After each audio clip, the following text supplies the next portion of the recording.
They say that to see what the future holds, you must first look at the past. In Beaver County, our past, forged by steel, is nothing short of remarkable. Throughout most of the 20th century, Beaver County and its steel mills were the erector set for the U.S. and the world. Our handprints are on the design and manufacture of the great highways, bridges, skylines, and icons in our great nation.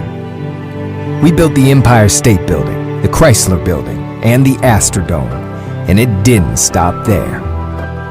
Beaver County built the battleships, aircraft carriers, and the LSTs that stormed the beaches in Normandy. We were diverse, hard-working, and proud. The men and women who made our steel came from old country to new. Our diversity is not only evident in the SOI, the PNA, and the Serbian clubs. It is unmistakable in our pierogies, kolaches, and gnocchis.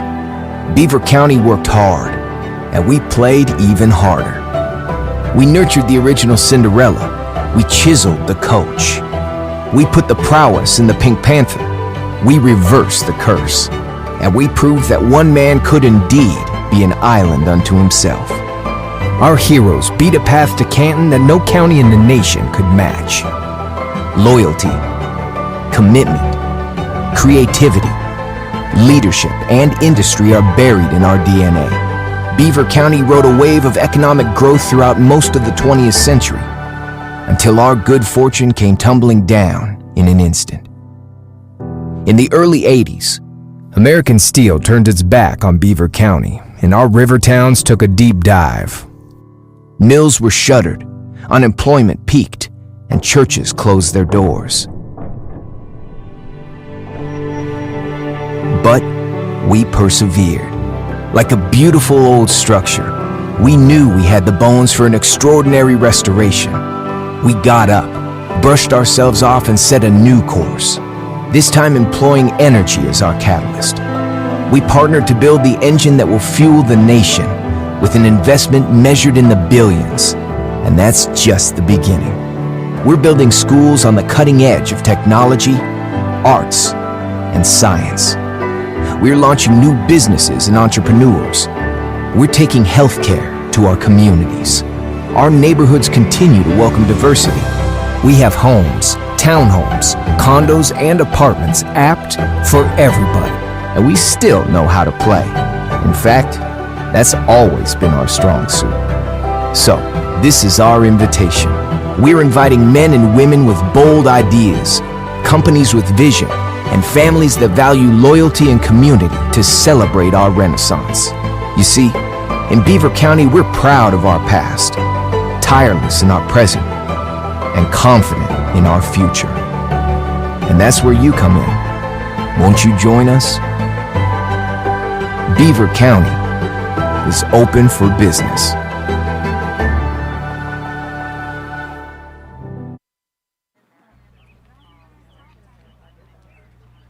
Good afternoon. Good afternoon. Good afternoon. I couldn't. Thank you. Good afternoon. One more time. Good afternoon. There we go. I am Dr. Roger Davis. I am the president of the Community College of Beaver County, and I'd like to welcome you to Senator Bob Casey's Drive-In Town Hall. We may be the second smallest community college in the state of Pennsylvania, but we do small in a big way. This year, CCBC was named Best in the Valley and a great college to work for in the nation. Thank you. CCBC has placed an air traffic controller in every tower in the country and a professional pilot in the cockpit of every significant airline. CCBC is the first nonprofit higher education institution in Pennsylvania to provide digital textbooks to our students for $179 for the entire year. Thank you. Come on. CCBC is the home to the #2 practical nursing degree program in Pennsylvania, and we boast a 100% pass rate for the last 15 years in a row. We have 200 high school students across 60 school districts in our high school academies. And 1 out of every 25 jobs in Beaver County is supported by this college. And this is the fact that I am most proud about at this time. We were the host for and the location for 30,000 vaccines right here in the Golden Dome. So welcome to the Community College of Beaver County. So before I welcome the senator to the stage, I wanted to lay out some ground rules for today's event. A few housekeeping items. As this is a drive-in town hall that is taking place outside, we ask attendees to remain in your vehicles. If you have not already done so, please tune in to FM station 88.1. FM station 88.1.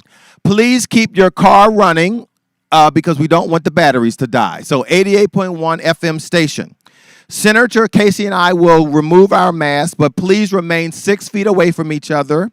And staff and attendees are encouraged to remain 6 feet of distance at all times. And even though we are outdoors, still keep your mask on. Thank you. The senator wants to get to as many constituent questions as possible today. And to do so, we will need to be all on the same page, as this is how it will work. The senator will begin today's event with some opening remarks on his outlook on the political climate in Washington, D.C., the work he is doing for the people in attendance and across the state of Pennsylvania, and some of the issues and topics he is paying close attention to. Following that, we will begin taking questions from the audience and a few from them that dropped off the questions. Today is meant to be informative and allow our constituents to be heard firsthand by your senator. Please not only respect the senator when talking, but people around you. Refrain from shouting, use of profanities, and any unruly behavior. We don't do that in Beaver County. Thank you. I know Senator Casey will grant you that respect, so please do your best to return the favor.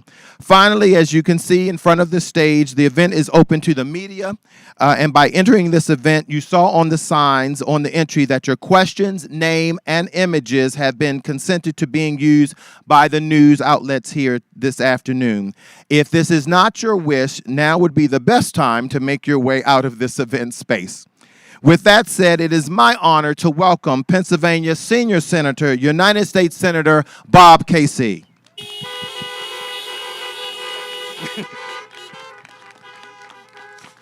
First of all, let me start by, I can take my mask off because we got distance here, but Dr. Davis, thank you very much. Look at that bow tie. Somebody told me that's his trademark. Yes. Actually, he did. He told me that. And I asked him whether he tied his own bow tie, and apparently he does. That's impressive. How many do you have? Like a couple hundred? Wow, I wasn't expecting a specific number, but he's a PhD, so they're pretty specific. 136? Wow, that's how long our engagement tonight will be, 136 hours. So I hope you're ready. Now, I want to guarantee you one thing. Those clouds are not going to burst. We're not going to have any rain tonight, okay? If we do, I'll turn to Dr. Davis, and he'll figure something out, right? We'll put a roof on the stage. But I'm really grateful you're here tonight because this is such a critical time for our country. I don't have to list the challenges we have throughout the country and throughout our Commonwealth, but we also have a lot of opportunities, an opportunity to move the country forward. I can describe kind of where we are a little bit, but also more importantly where I hope we can go in 3 words, at least in terms of federal government policy: rescue, jobs, and families. You might know the rescue bill has been passed, and we'll talk a little bit about that tonight, I'm sure. But the 2 initiatives that remain are jobs and families, both under the broad category of infrastructure. So we'll have some time to talk about that tonight. But I think it's about time that the federal government stepped up to provide more help to families in Beaver County and in all of southwestern Pennsylvania, and to help communities in Beaver County and southwestern Pennsylvania. The federal government hasn't done its part over a long period of time. And if I have anything to do with it, I aim to change that, because it's about time we invested in families more and invested in communities. So let's start with our first question. And I think Aaron, I've known Aaron and Abby a little while.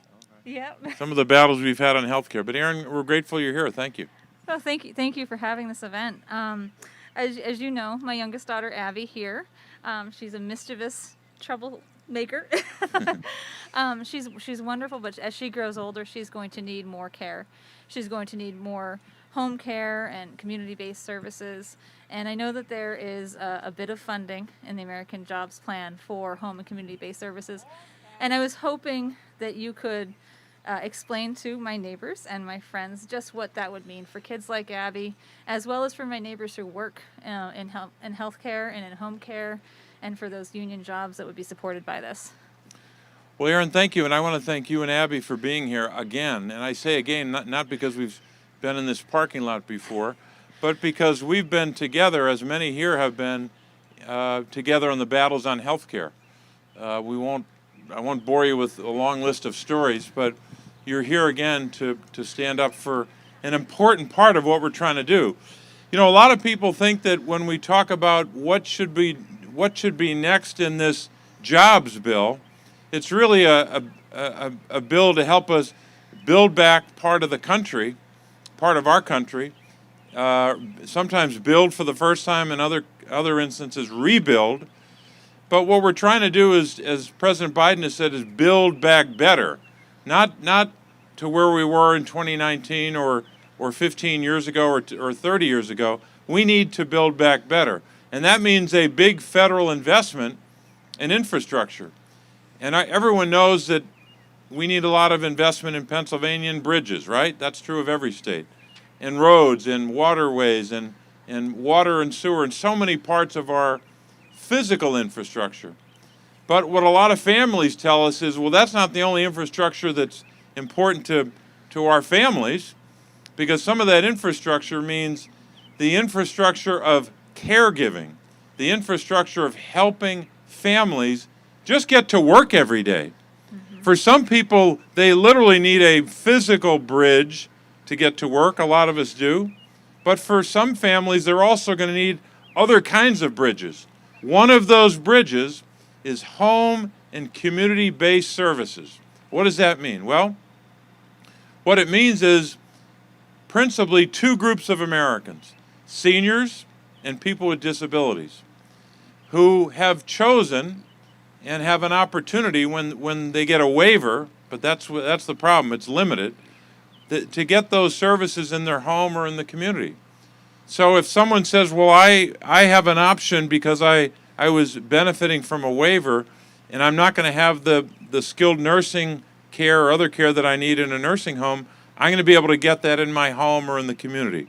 For someone with a disability, it's a similar option. But here's the problem. We have limited funding at the federal level for that. So we've got to invest in that so that we can take a waiting list of 800,000 Americans and get that waiting list down. They shouldn't have to wait for that care in America. Seniors and people with disabilities, we can fund this and we can pay for it. The third group of Americans that are relevant here are the workers. Most of the people doing this work that has always been heroic, has always been essential, but ever more so in a pandemic. When a lot of these workers were going into the homes of people with disabilities or the homes where a senior needed care or services, and guess what they're making on average across the country? $12 an hour to do the most important work you can imagine, to take care of someone, to provide care to someone who needs it. Now that's just unacceptable to me. And if we're going to call ourselves the greatest country in the world, we should have the best home and community-based services in the world, just like we should have the highest quality child care in the world and the best healthcare system, and you know the rest of the list, right? So what we're trying to do in the jobs plan is, yes, invest a lot in broadband and roads and bridges and water systems. And there's plenty of dollars for that. But we also need to invest in home and community-based services. It's the right thing to do.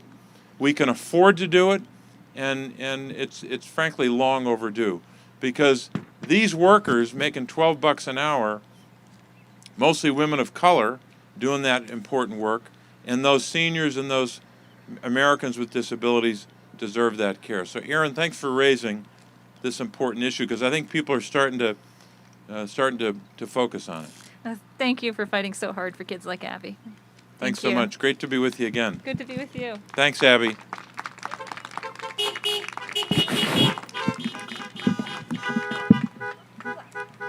Next question, please.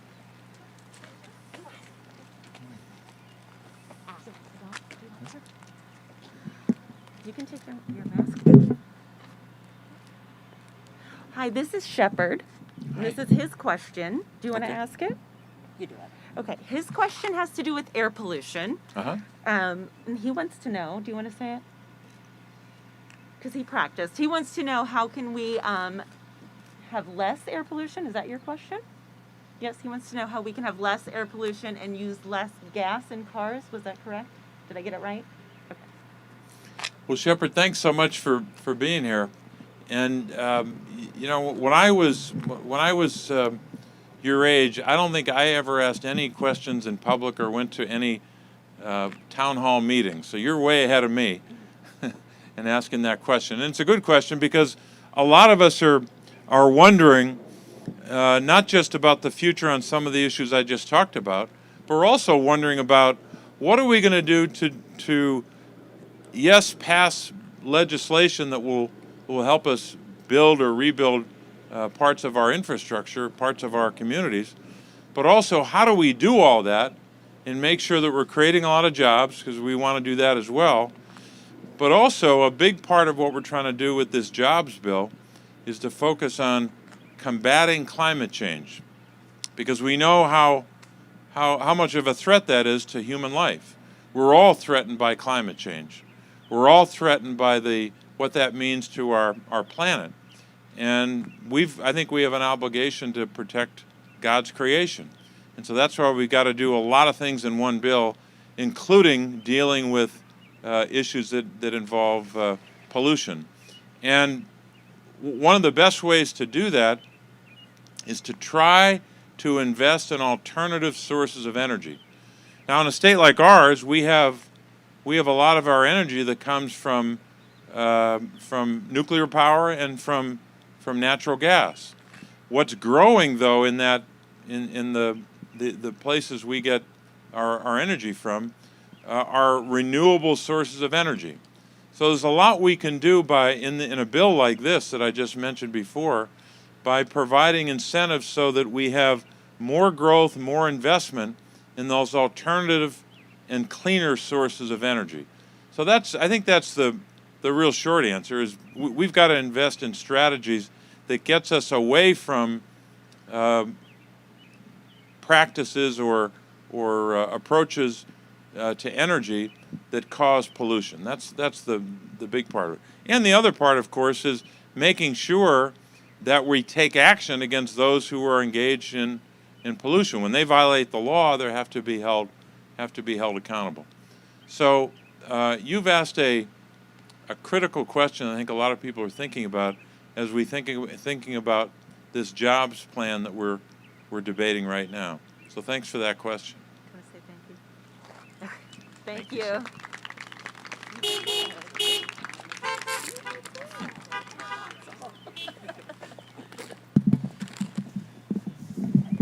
We can make it a little bit shorter too. Good evening. Good evening. This might seem a bit redundant, but there's so many angles in home and community-based services. I'm sure you'll be okay with it. As we think about the infrastructure needs of our society, my focus is specifically on the human service industry and the needs of people with intellectual and developmental disabilities as they engage in an everyday life.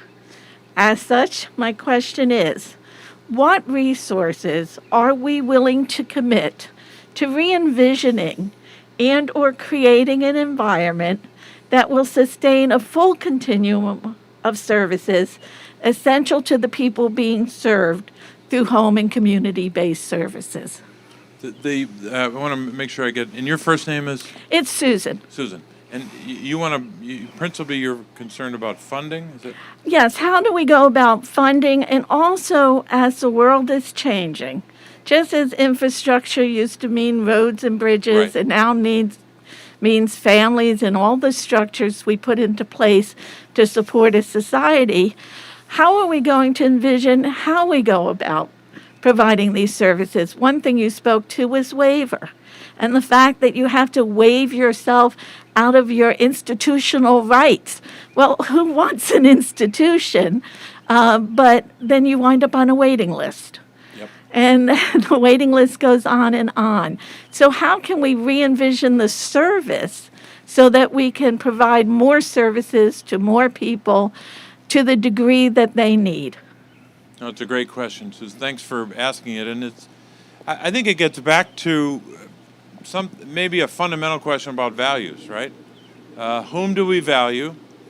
And if we say we value someone, we all say it, right? Every elected official I know says we're concerned about seniors, about people with disabilities, we're concerned about children, but we're often not investing enough in any of those Americans, and we're definitely not investing enough in the people who provide them care, whether it's child care workers, direct service workers, long-term care, you go down the list, right?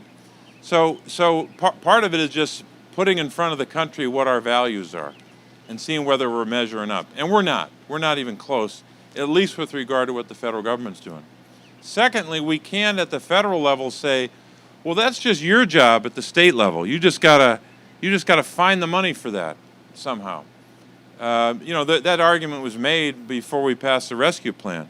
There were politicians in Washington who said that, for example, Beaver County, when you add up the money that the rescue plan had for Beaver County in terms of the money the county got and the money municipalities got, it was a little shy of $109 million. Politicians in Washington who voted against the bill were saying that number should be zero, that no county in Pennsylvania or no municipality or across the country deserved any money. Well, that's pretty easy to say when you're in Washington, when those governments have to make ends meet in the middle of a pandemic. And the same is true of home and community-based services or anything that we're trying to do to lift up seniors and people with disabilities. We can't just say it's up to the states to do it. The federal government's got to put some dollars on the table, which is what we're trying to do. So that's part of how you begin to reform a system, because you're investing in it, you're valuing it, and you're valuing the people who benefit from it. And then also, one of the things that makes it difficult is we have to begin to think in a different way about the word you use, institutions, because right now the dollars and the focus for a long period of time has been on institutional care only. So if you need a certain level of care, you can only go to a nursing home for the most part, right? That's been kind of a bias for the institution.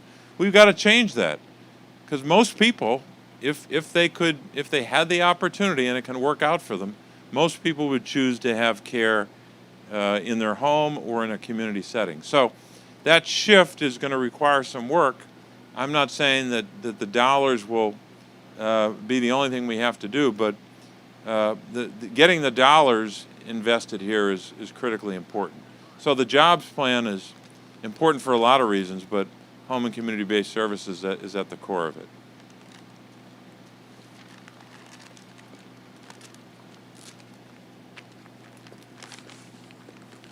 No, that's okay.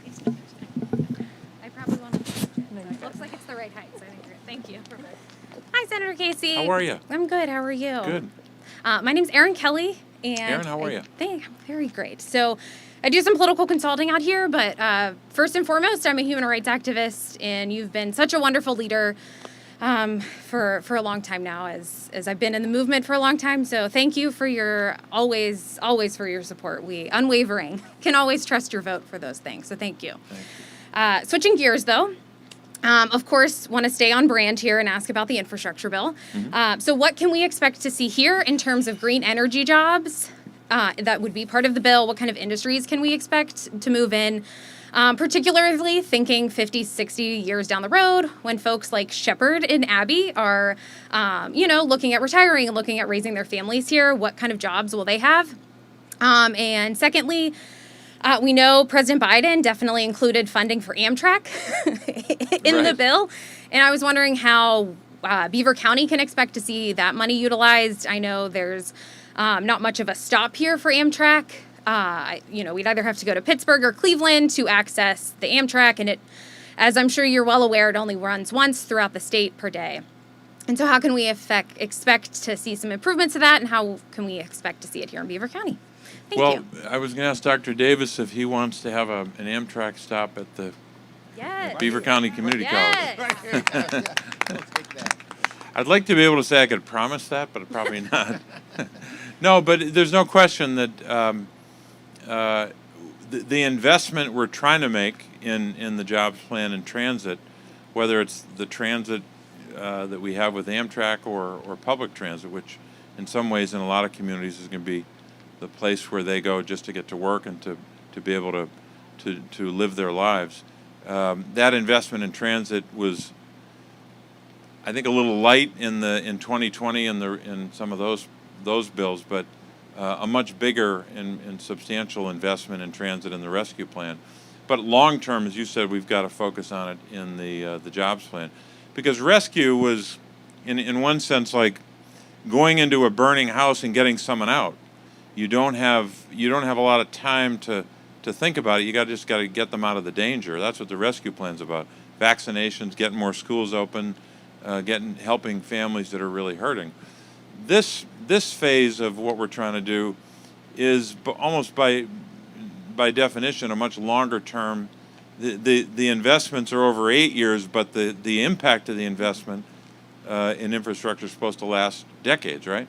So we've got to be thinking long term about where do you want a county like Beaver County to be, and where do you want those children that you made reference to, where do you want them to be over those years?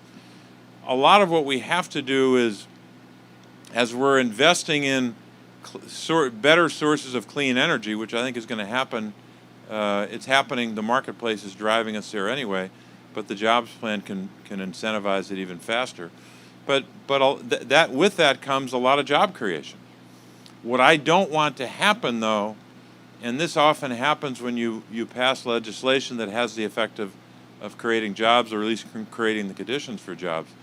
We don't want to simply just have any jobs in clean energy. We want good quality jobs you can support a family on. And in America, the definition of a good quality job is almost every instance a union job, because there's no question now that the dynamic in our economy has changed so much over a generation. I mean, in my lifetime, everyone here is younger than I am, but in my lifetime, I remember when Beaver County could exist on a limited number of industries, steel making, for example, and all the jobs that came with it, and then got wiped. Those jobs got wiped out, not over like 30 years. They got wiped out in less than a decade. So now we have the opportunity to create jobs that will help us advance our collective interest on climate change. So we're combating it, but do it with these clean energy jobs. But we got to make sure that people have an opportunity not just to get a job, but to be able to join a union, so they can have a good wage, they can have health care and benefits, and they can support their families. So that's one of the reasons. The last thing I'll say about this is, in the bill, in the jobs bill, we want to pass a piece of legislation that helps the right to organize, the PRO Act. So that's a huge priority for working men and women across the country, and this is probably the best type of bill to make it part of. So I think those young people today are going to have a chance to have clean energy jobs that they might not have been able to get even a few years ago. Thank you. Aaron, thanks so much.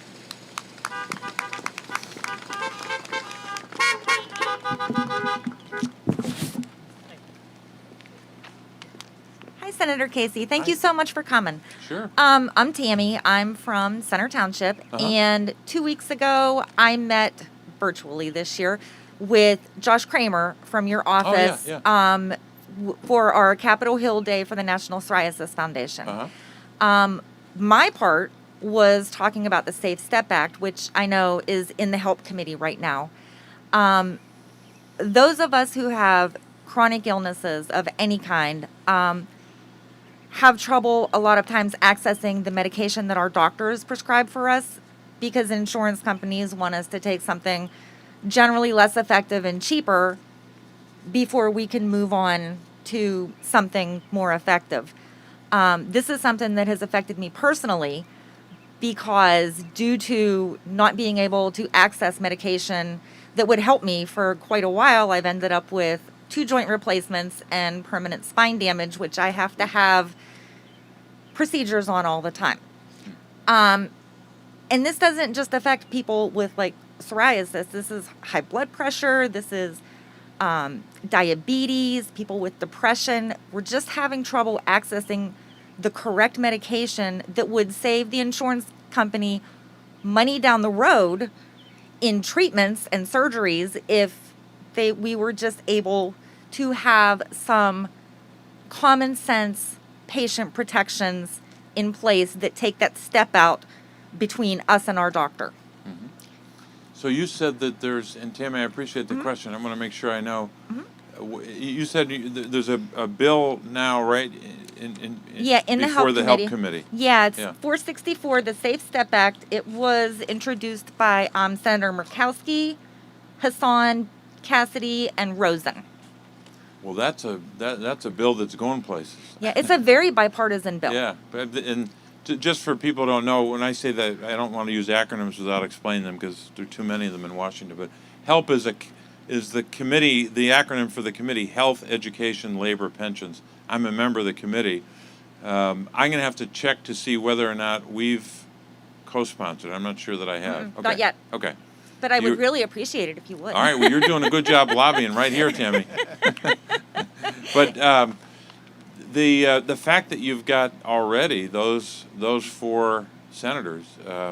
So you have Maggie Hassan from New Hampshire, Jackie Rosen from Nevada, the 2 Democrats. You have Bill Cassidy from Louisiana, and Lisa Murkowski from Alaska. Yeah, they're the 4 original co-sponsors. You even did it the right way. Usually the way they do it is like the Noah's Ark. They do 2 Democrats, or they do a Democrat and a Republican, and you kind of pair them up by party. But I'll take a look at it.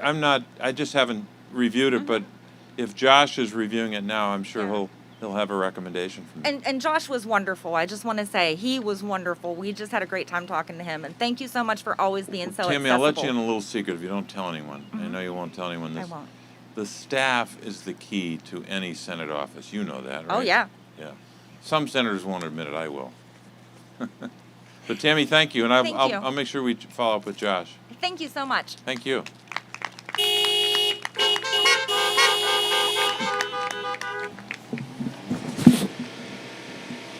Tammy had a lot of horns there. That's yeah. Hi, Senator how are Casey. you? I'm good. My name is Sheila Datillo, and I live here in Economy Borough. Okay. So before I ask my question, I'd like to congratulate you on receiving the Keystone Courage Award for your support for common sense gun safety legislation. Oh, thanks, Sheila. Appreciate that.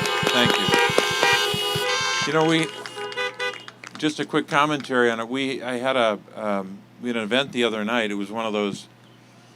You're on a program, but you're virtually at an event. So this event, I never had an event like this where they had given me the award. So I had to. What I forgot to do was when I gave my little remarks, I forgot to hold up the award. So I'm not used to, I'm not really good at virtual award ceremonies. But they had these tables on the screen in front of me. So you could visit people at their, quote, table, a virtual table.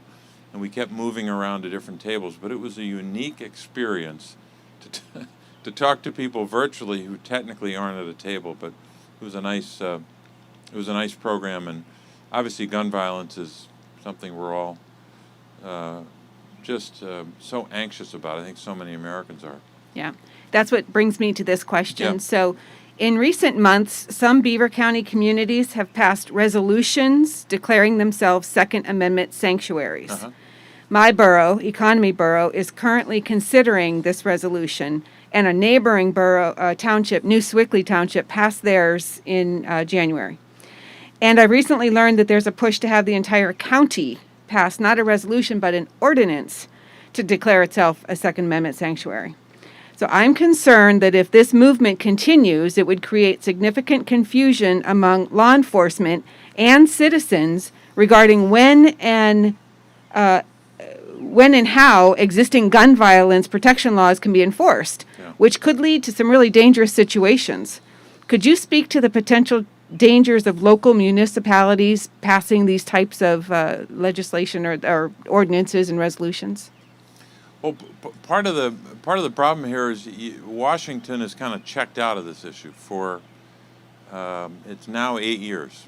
Let me give you a sense of this. There has not been on the floor of the United States Senate a debate about gun violence since 2013. Now, some people say, "What are you talking about?" I turn on the TV and people are giving speeches about it. Well, speeches are good. I give them on a regular basis on a range of issues, including gun violence, but that's not good enough. We need two things in the Senate right now on gun violence. We need to debate and vote. Now, that shouldn't seem like that should not be a radical notion in a legislative body, but we haven't done that. I think this year, for sure, we're going to debate this issue, and we're going to have a vote or more than one vote. Now, we may have a vote on, say, background checks supported by 90% of the American people. We haven't had a vote on that since 2013. And as I said, no debate on really an engaged debate on this at all. So I think if that happens in Washington, at least the country will see that we will either pass a background check bill or another common sense gun measure that will have zero impact on the right of gun owners. Law-abiding gun owners have nothing to worry about with these bills, nothing. And most of them know that. That's because most gun owners are supporting the background check bill in addition to some other bills. I think if we do that, at least people will know one of two things. They will say, okay, this bill was considered and debated and voted, and it passed, and that would be a step in the right direction. Or they will say this bill was debated and voted on, and they blocked it, because you need 60 votes in the United States Senate instead of 51.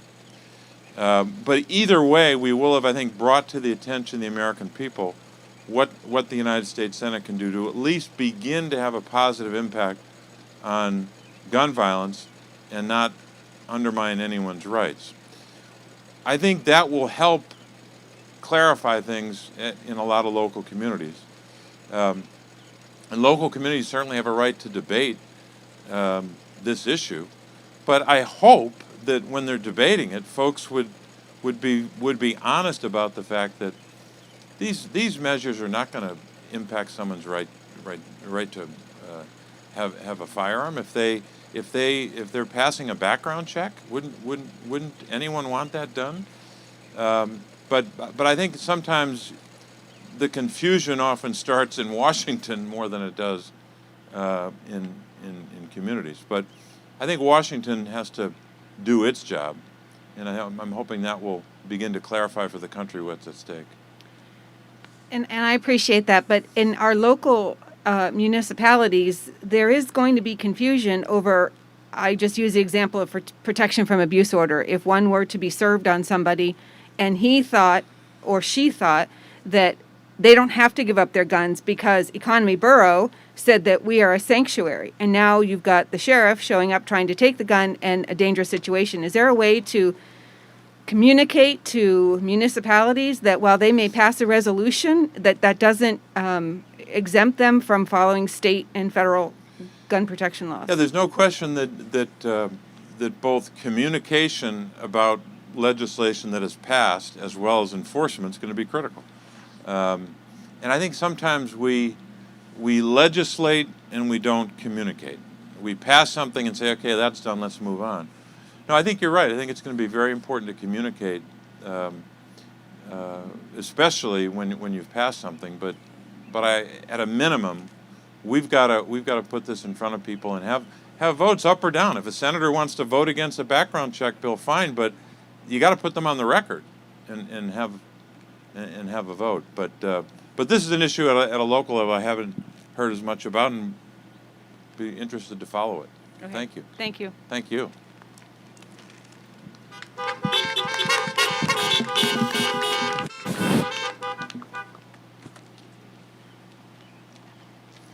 Doctor, it still hasn't rained. I don't know what you're doing, but you have magical powers. Hi, Senator Casey. How are you? Fine. I admire what you do. Thank you. My name is Carlton Vreen, and I'm a resident here in Center Township. Uh-huh. I'm a father and I'm a husband. I have 2 black male sons who, like many parents of color, are concerned about their interaction with police. I myself have even had a couple bad experiences being a minister and a pastor here in the community. I've been pulled over by police and accused of being a drug dealer, and I've even had a gun pointed at me. Now, all police aren't bad, and we thank God for our law enforcement, our good law enforcement. What is your stance on law enforcement and transparency, especially in the light of the George Floyd situation, and are you committed to solutions to help improve that this environment? Well, I am based upon just legislation, but I'll say it again about the Senate. We have not really debated this issue appropriately, and we haven't had the votes to put people on the record and to try to make progress on it. The best opportunity for that in the short run in the Senate is the George Floyd Justice and Policing Act. Now, as you know, the House passed that. They passed it last year, and then they passed a new bill just a couple months ago. And it's now in the Senate at the moment, and I don't have up to the day or up to the minute update on the negotiations, but right now the Senate leadership working with the House leadership, but in particular 3 legislators leading this. Karen Bass, who led the effort in the House, is working with 2 U.S. senators, among others, but the 2 main negotiators on this would be Senator Cory Booker from New Jersey and Senator Tim Scott from South Carolina. Cory Booker being a Democrat, Tim Scott being a Republican. They're eventually, and I don't think this is months away, I don't even think it's weeks away, it seems more imminent than that, they'll come to the Senate and make one of 2 announcements. We have an agreement. Casey, it's Thank been you. wonderful, a wonderful town hall, so informative. I'm Nancy Frederick. I'm from Chippewa Township. Uh-huh. And my question is, we have a number of wonderful volunteers in our community. What can we do and what can you do to help us maintain our voting rights and protect our votes from gerrymandering? Did you say, I want to make sure, Nancy is your first name? Yes. Nancy, thanks. Wow, voting rights. How much time do you have? Right? We could talk about it for a long time, as I know you could. Number one is, I think in our state, I think there's some misconceptions about what happened in Pennsylvania in terms of the mechanics last time. What a lot of people missed, both commentators sometimes and people around the country, is our system of vote by mail that thankfully was ready or being instituted when 2020 arrived. That bill was passed in the State General Assembly by the House and the Senate with broad bipartisan support. I don't know the number, but a lot of Republican state senators and state House members voted for it, right? And then the governor signed it into law in 2019, not knowing, of course, we'd have a pandemic. So we were lucky that bill had already passed, so it allowed us to have mail-in voting in a pandemic to keep people safe and to make sure they could vote. And by the way, so that was bipartisan, and then you had some politicians on the Republican side who kind of changed positions. They voted for the bill to make voting easier, and then when it didn't go their way in the presidential election, all of a sudden they were against the bill that they voted for. Kind of strange, isn't it? What politicians can do sometimes. But so that was a bill that I believe advanced voting rights because it allowed more people to vote at different times. You didn't have to only be there from. I mean, why do we have voting only up until recently from 7 a.m. to 8 o'clock on one day in November for a general election? That doesn't make any sense. People have busy lives. They're working. They ought to be able to vote, have other options to vote. So we have that now. And that, I think, advanced voting rights. But now what you have in a lot of states, and it'll happen here too, I'm sure, they'll try it, is an attempt by state legislatures across the country to change the next election by making it harder to vote. So you have all these voter suppression bills out there, hundreds of them, literally hundreds across the country. So what we've got to do in Washington is not just sit on our hands and say, oh, isn't that terrible? They're trying to suppress the vote, or they're trying to make it harder to vote. We've got to pass legislation to change that. In my judgment, there's two bills we got to pass. One is, some people call it H.R. 1. In the Senate, we call it S1 for the Senate Bill 1. And that has a couple of features to it. There's a feature to deal with dark money, to take out corporate influence in campaigns. There's some ethical changes that would be made that would apply to members of Congress and apply to the president, apply to the Supreme Court. But the main part of that bill is about elections, to help people vote. And then the second bill is the John Lewis bill, to deal with some of the voting rights problems that the Supreme Court created, really, when they had a case going back a number of years, the so-called Shelby County case. So we got to pass those two bills to ensure that we have voting rights that are protected in America. We should try to advance. We should try to advance forward on voting rights, like I think we did with. I think the Pennsylvania law was called Act 77 in Harrisburg, but that was an advancement, and it came at an opportune time. But what a lot of these bills are doing now is to try to go backwards, to erect barriers to the right to vote. And that, I mean, in a word, is un-American. And I would hope that if my party lost an election, we wouldn't be erecting barriers to vote. We'd be trying to persuade more people to vote for us. I never really understood a political party whose job it is to get votes, but they want fewer people to vote. That doesn't make any sense. The last thing I'll say is this. Pennsylvania, like the nation, but Pennsylvania had more voters in this election than I think we've had in any election in state history, certainly in the last 50 to 75 years. I think it was 6.9 million people voted. The last presidential election, we thought that was big. It was 6 million.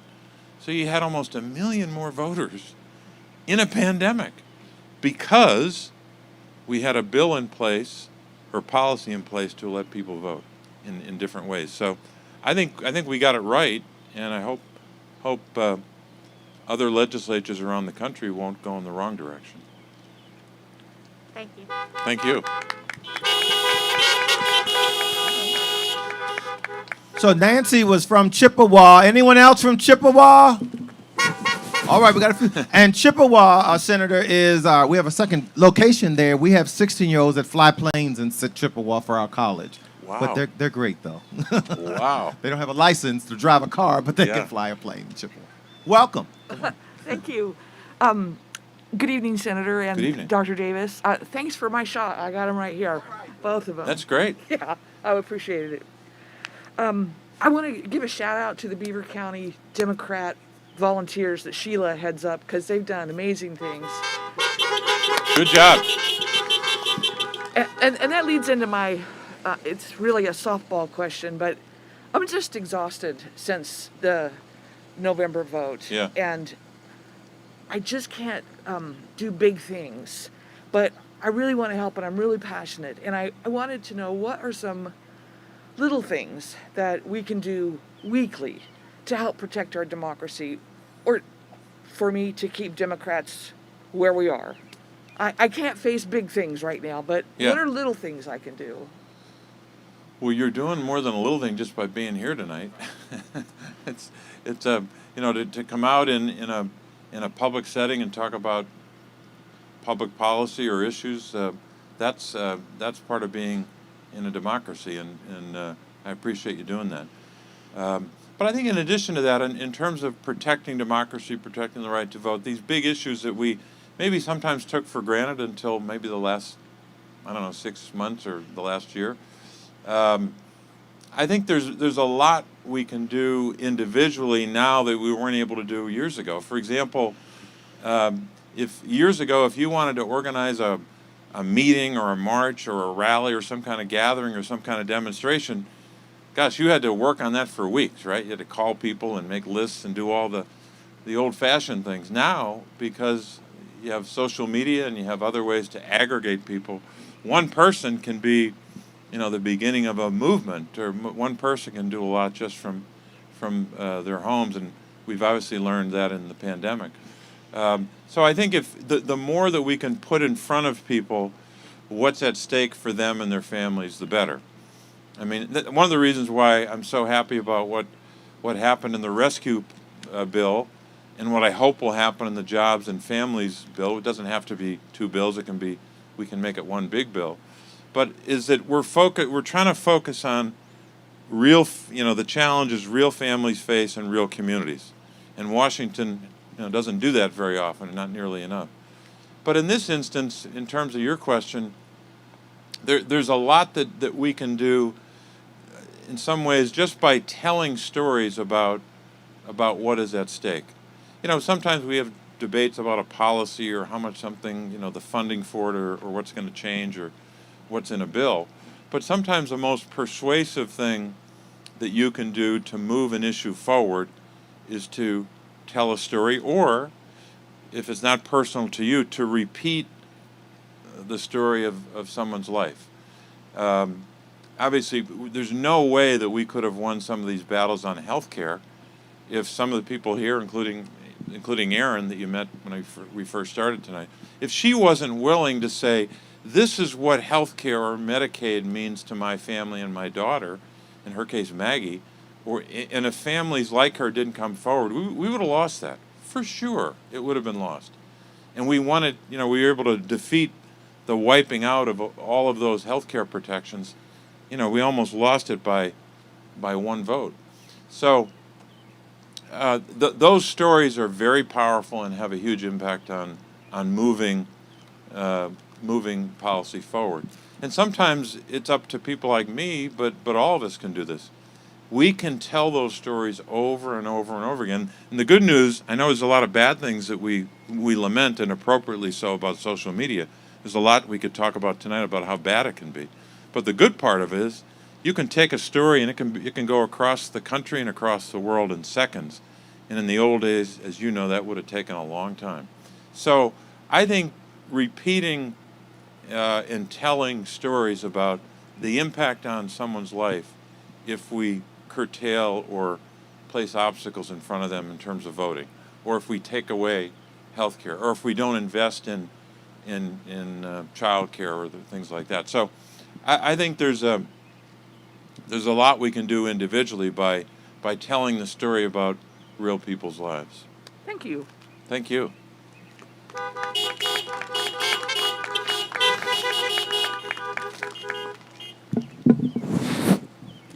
Welcome, and I always like to know what town you're from or municipality. So throw that in there. Well, I work here in Beaver, but I live in Avella in Washington County. So. All right. And we've heard a lot of great. My name's Lou, by the way. We've heard a lot of great. You spell it L-E-W or L-O-U? L-E-W. L-E-W. Yeah. You don't see that very often. That's good for you to pick up on that. We've heard about a lot of issues facing the country today. And my question was, do you believe that we can truly find bipartisan legislation and agreements, answers to these issues that are facing us? Yes and no. Here's the yes part. Let me start on an affirmative note. People always say, well, it's never been this bad. We've never been more divided. I think, fairly close to accurate, except for the American Civil War. That was worse, right?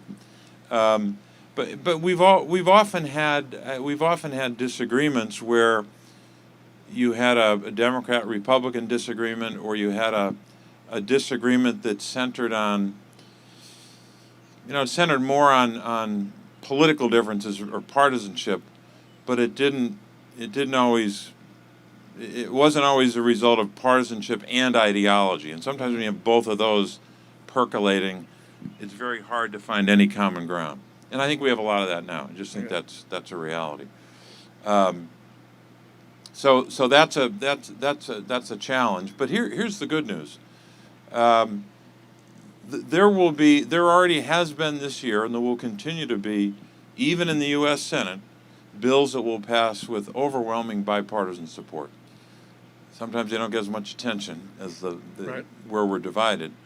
For example, just in the last 2 weeks, we passed a hate crimes bill that focused on some of the horrible stories we've seen all over the country, often more in big cities, were hate crimes against Asian Americans. So both sides came together on legislation and got that done. I think the vote was 94-1 in the Senate, right? We're now working on a bill to put in place strategies to make sure that we're more competitive against countries around the world in an economic sense, especially China, because China has a big advantage, right? They've got a communist party that runs their country, and that's pretty hard to deal with when they can subsidize companies and kind of create an unlevel playing field for our workers and our companies. So we need a strategy to deal with the challenge that China has posed. And that so-called competitiveness legislation, which is still being worked on, but I think it'll be fairly significant, that will be bipartisan. Good. I've talked to a number of Republican senators about provisions that I want in the bill that they're either in agreement with or they're getting there.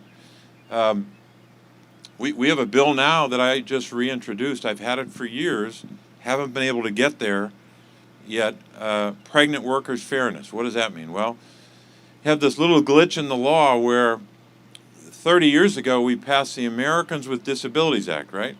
And one of the core features of that bill was if someone has a disability and they're in the workplace, the employer has to create for that worker with a disability reasonable accommodations.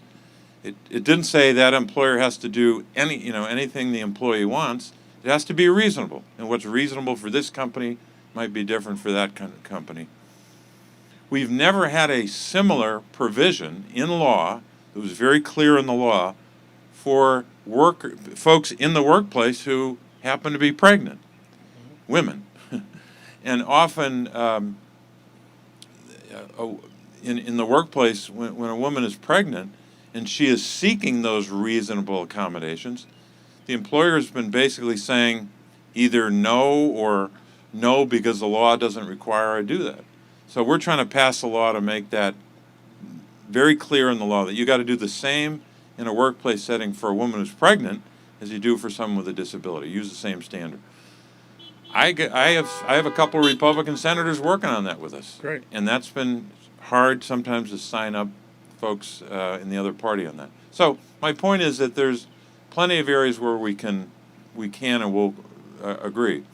I think where there's going to be a lot of disagreement, and this is kind of the no part of the answer, is for example, what's ahead of us on these two big initiatives on jobs and on families, because my belief is I want to pass as close to what President Biden proposed as we can on both initiatives. And I won't go through all, the list of issues there. There are a couple hundred. But I want to pass something big and robust and bold to transform our economy, to transform people's lives by making investments, whether it's child care or other issues. I don't think we're going to get a big bipartisan agreement on that part of it. We might be able to get a bipartisan agreement on a limited list of infrastructure issues, and that might be a good thing to do, just get that done. and then move on to the other issues. But I think we're going to have to probably do that.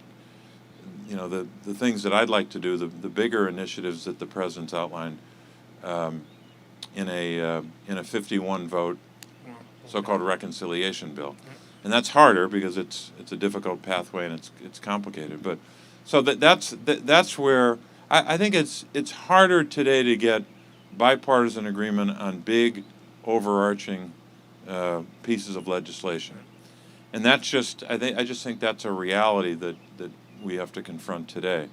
But I do think that there's still folks in both parties that want to try to work together. Sometimes we get really angry and frustrated, and I do as well. But I think it's everyone's job to try to be as bipartisan as possible. And I haven't done it every day. I get frustrated and angry, and I don't want to work with some folks, and then I guess I cool off and then start trying to do it again. But we got to do more of it. But I was hoping we'd have more agreement on some of these bigger issues, and so far we don't have it. Thank you.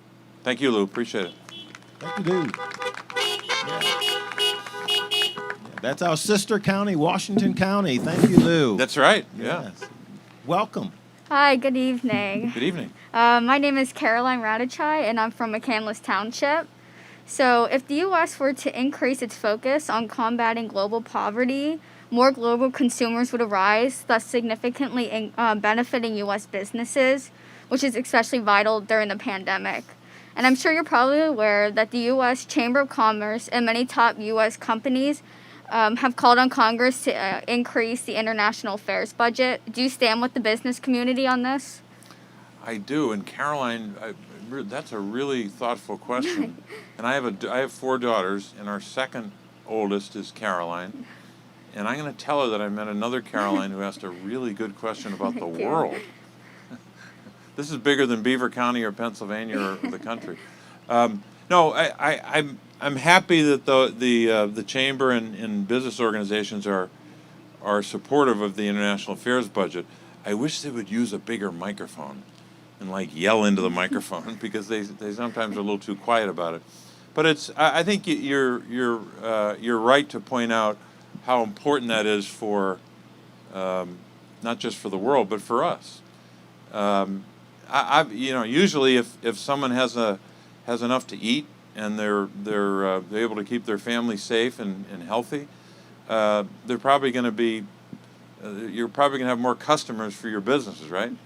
One of the best things we did as a country and as a government was to focus on food insecurity around the world. There was an initiative started at the very end of the George W. Bush administration. Then President Obama came into office and had 8 years and really ramped it up. And it was called Feed the Future. And it was an attempt to not just, when folks are hungry around the world, these terrible places or terrible circumstances in places around the world, especially places like sub-Saharan Africa, where they have real trouble growing food and there's all kinds of terrible hunger that I can't even begin to imagine. But instead of just sending food to places, and sometimes that's the best way to help, we wanted to do everything we could. Our government wanted to do everything we could to not just send food assistance, but also to help them grow their own food. It's that old, image from the Bible. Teach someone how to fish. And so what our government did through that program was to use our knowledge of agriculture, a lot of our great universities that have a lot of our ag schools, sending that expertise and know-how to other countries, and they're now rescuing themselves from extreme hunger and poverty.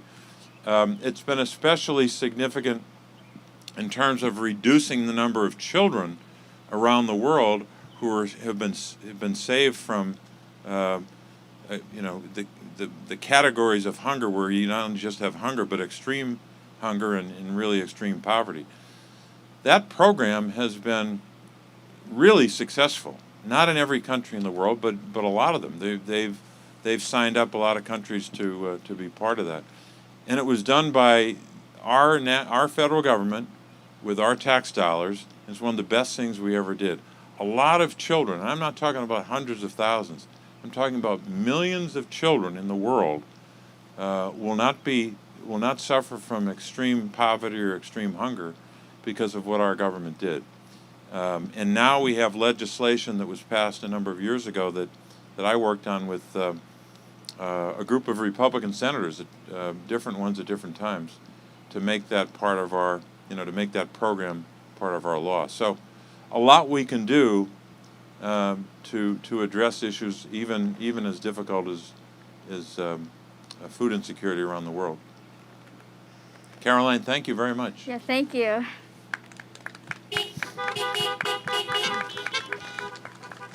And Senator, I wanted to tell you that live on Facebook is our chair of our commissioners, Dan Camp, and here tonight, Where's the commissioner? he's on Facebook. But here tonight is Tony Amadeo, Commissioner Tony Amadeo I is saw here. Tony earlier today. Tony, all right, Tony, and our other commissioner, Jack Manning, is here.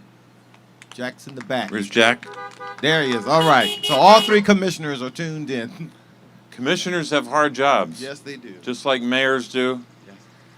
They're usually harder jobs. And I think when you're in charge of a government, it might be a little bit harder than being a legislator. Just saying. I don't want to offend my fellow legislators. So welcome. This is our final question. So. Thank you very much, Janet.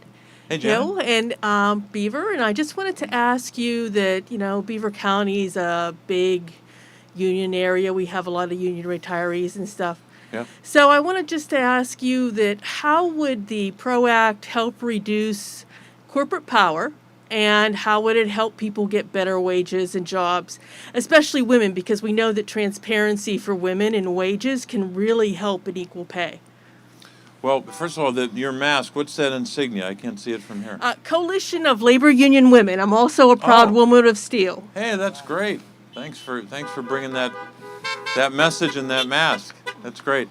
Look, the PRO Act is, to say it's long overdue legislation is an understatement, right? We have needed for a long time legislation that will help folks benefit from a union, to be able to organize, to have an opportunity to organize. Sometimes that's been thwarted by federal regulation or federal lack of legislation in place to help people organize. And it would also be able to kind of level the playing field between employers and workers in the workplace. Sometimes it's been very hard to organize a union in a workplace. There have been all kinds of impediments in place. So that's fundamental. But it's also important because what we don't want to have happen is that you advance, you have an economy that advances into these areas I talked about earlier, clean energy and different, we have an economy that's changing all the time and creating new kinds of jobs. You don't want to have those you don't want to have a job advancement or even a skills advancement and not have the opportunity to join a union as they advance and as we're creating the jobs of the future. So it allows us, I think the PRO Act allows us to keep pace with economic change, the change that's taking place in occupations. For example, we know that I mentioned home and community-based services a couple of times at the beginning, and that those mostly women, as I mentioned, and mostly women of color within the category of women, making only $12 an hour. Now, one of the reasons they're making $12 an hour is because they don't have a union in many cases. And we can't keep saying to folks who do that important work, we appreciate your work, but we're not going to allow you to have a higher wage. That doesn't make any sense. But also, it just happens to be that kind of work, home care and related fields, happens to be, if not the fastest growing area of our economy or in terms of jobs and occupations in the future. The Department of Labor tells us that all the time. If it's not the fastest growing, it's probably a close second. So as those jobs grow, we want to make sure that those Americans have a chance to join a union. And we've had problems. Another area where the PRO Act would help is with the National Labor Relations Board, which has been sometimes a very corporate majority board, and we want to be able to make that a more balanced board at the same time. So a lot in there, but it's something that the men and women of organized labor for years have been telling us this would help not only our workers, but it'll help our economy. And finally, I think we're going to get a chance to vote on it. I don't think there's any question now that we're going to vote on the PRO Act, likely as part of a big piece of legislation that will be comparable to what the president outlined in his jobs plan. Thank you. Thanks very much. So Senator Casey, do you want to make any closing remarks to the? Doctor, I thought what I would do at this point is give a 2-hour speech, if you don't mind. No, I know my limitations, and I know the patience of this crowd could be stretched by that, right? Yes. Well, on behalf of Beaver County, we want to thank you for coming to Beaver County. Well, I always say we're the Rivers and Bridges County. So let's hear it, Beaver County. Let's hear it for Senator Casey. So. Well, Doctor, I want to say thank you for being our MC, moderator. There's all these terms I can apply, right? Yes. And maybe the next time I come back, this is my third visit to Beaver County Community College in about 3 years, I think. That's right. Yeah. So third visit, and maybe on the fourth, I'll learn how to tie a bow tie. Come on, that's a good challenge. That's a good challenge. Thanks, everybody. God bless Beaver County and the community college.